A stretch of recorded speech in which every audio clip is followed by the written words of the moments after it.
At a recent House hearing on the U.S. Census, Congresswoman Jayapal raised concerns about whether adding a citizenship question would undermine the accuracy of the count. She posed the question to the president and executive director of the Asian Americans Advancing Justice. Watch the exchange right here. I want to turn to the citizenship question first and put aside the Constitution, which is a strange thing to say in the Constitution subcommittee, but to not necessarily look at what the Constitution says, specifically persons rather than just citizens, and actually talk about how adding a citizenship question would make the census less accurate. And so I'm going to come to you, Mr. Yang, because there is a lot of data that shows that communities of color, including American citizens, have been historically undercounted.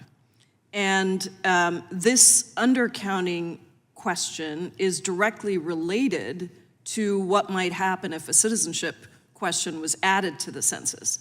And so can you speak to how adding a citizenship question actually hurts us in terms of accuracy and increasing undercounting?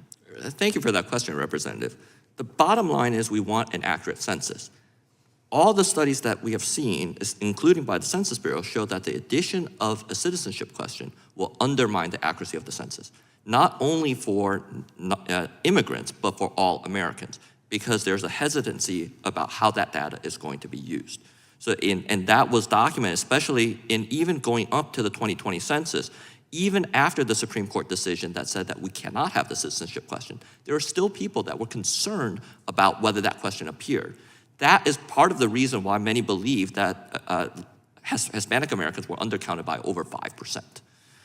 The other thing that we should remember about this is actually, so there is a citizenship question on what's called the long form, the American Community Survey of the census. Now that is a form that contains 50 questions. It has been tested in terms of how we can do that in a way that captures the data accurately. So again, the bottom line is accuracy. For more congressional news, stay tuned to Congress Clips, and thanks for watching.